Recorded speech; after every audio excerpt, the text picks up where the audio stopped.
ಈ ಮಾತಿನ ಈ ಉತ್ತರನ ದಯಮಾಡಿ ಎಲ್ಲರೂ ಪ್ರಚಾರ ಮಾಡಿ ಅಂತ ಹೇಳ್ತೀನಿ. ಯಾಕೆ ಅಂದ್ರೆ ಇದರಲ್ಲಿ ರಾಜಕಾರಣ ಇಲ್ಲ. ಈ ಉತ್ತರ ನಾನು ಹೇಳ್ತಾ ಇದ್ದೀನಿ ಯಾಕೆ ಪ್ರಚಾರ ಮಾಡಿ ಅಂತ ಇದ್ದೀನಿ ಅಂತಂದ್ರೆ, ಇಡೀ ರಾಜ್ಯಕ್ಕೆ ಈ ಸಂದೇಶ ಹೋಗ್ಲಿ, ಜನರಿಗೆ ಒಂದು ತಪ್ಪು ಕಲ್ಪನೆ ಇದೆ ಅದು ಹೋಗ್ಲಿ ಅಂತ.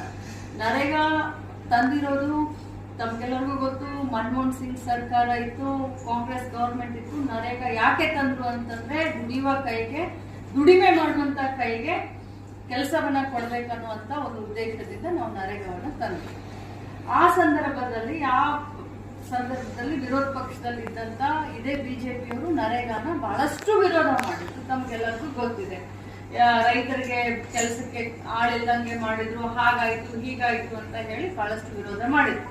ಅದಾದ್ಮೇಲೆ ಇಡೀ ದೇಶದಲ್ಲಿ ಅತ್ಯಂತ ಜನಪ್ರಿಯತೆಯನ್ನ ಗಳಿಸ್ತಾ ಇರುವಂತ ಯಾವ್ದಾದ್ರು ಒಂದು ಯೋಜನೆ ಇದ್ರೆ ಅದು ನರೇಗಾ ಅಂತ ಸಾಬೀತಾದ್ಮೇಲೆ ಎಲ್ಲ ಸುಮ್ಮನಾಗಿ ಅದನ್ನ ಕಂಟಿನ್ಯೂ ಮಾಡಿದ್ರು. ಈಗ ಒಂದು ತಿಂಗಳು ಈ ಮೆಸೇಜ್ನ ಪ್ಲೀಸ್ ದಯಮಾಡಿ ತೋರಿಸಿ. ಒಂದೇ ಒಂದು ತಿಂಗಳು ಗೃಹಲಕ್ಷ್ಮಿ ಹಣವನ್ನ ನಾವೇನಾದ್ರೂ ಸ್ವಲ್ಪ ಹೆಚ್ಚು ಕಡಿಮೆ ಮಾಡಿದ್ರೆ ಇದೇ ಬಿಜೆಪಿ ನಾಯಕರು ಬಂದು ಬೊಂಬಡ ಹೊಡ್ಕೊಳ್ತಾರೆ.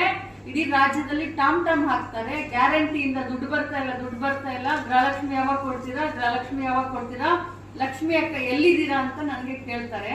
5 ತಿಂಗಳಾಯ್ತು, ಒಂದಲ್ಲ ಎರಡಲ್ಲ ಮೂರಲ್ಲ 5 ತಿಂಗಳಾಯ್ತು. ನರೇಗಾ ವರ್ಕರ್ಸ್ಗೂ ದುಡ್ಡು ಬರ್ತಾ ಇಲ್ಲ. ಏನು ಹೊರಗುತ್ತಿಗೆ ಆಧಾರದ ಮೇಲೆ ಕೆಲಸ ಮಾಡ್ತಾ ಇರುವಂತ ಇಂಜಿನಿಯರ್ಗಳಿಗೂ ದುಡ್ಡು ಬರ್ತಾ ಇಲ್ಲ. ಸುಮಾರು ದಿನದಿಂದ ನರೇಗಾದಲ್ಲಿ ಕೆಲಸ ಮಾಡ್ತಾ ಇರುವಂತ ಲೇಬರ್ ಕಾರ್ಡ್ ಇರುವಂತವ್ರಿಗೂ ಕೂಡ ದುಡ್ಡು ಬರ್ತಾ ಇಲ್ಲ.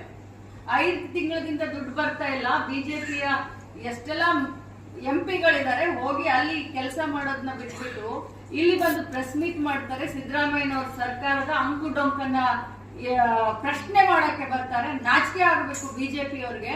ತಾವು ಕೇಳಿರೋ ಪ್ರಶ್ನೆಗೆ ಅಭಿನಂದನೆ ಸಲ್ಲಿಸ್ತೀನಿ. 5 ತಿಂಗಳಿಂದ ನರೇಗಾ ದುಡ್ಡು ಬಂದಲ್ಲ, ಅದ್ರ ಬಗ್ಗೆ ಬಿಜೆಪಿಯವರು ಇಡೀ ರಾಜ್ಯದಲ್ಲಿ ಸುತ್ತಾಕಿ ಪ್ರೊಟೆಸ್ಟ್ ಮಾಡಬೇಕು. ಅದೇನೋ ಉಡುಪಿನಲ್ಲಿ ಏನೋ ಪ್ರೊಟೆಸ್ಟ್ ಮಾಡ್ತಾರಂತೆ, ಅದೇನೋ ಯೂನಿಟ್ಗೆ 35 ಪೈಸಾ. ಬಟ್ ಜನ ಕೈಗೆ ದುಡಿಮೆ ಸಿಗಬೇಕು ಅಂತ ನರೇಗಾ ಯೋಜನೆ ತಂದಿದೀವಿ, ಅದರದ್ದು 5 ತಿಂಗಳಿಂದ ದುಡ್ಡು ಬಿಡುಗಡೆ ಆಗಲ್ಲ. ಮೊದಲು ಅದರ ವಿರುದ್ಧ ಪ್ರೊಟೆಸ್ಟ್ ಮಾಡಿ ಅಂತ ಬಿಜೆಪಿಯವರಿಗೆ ಕರೆ ಕೊಡ್ತೀನಿ.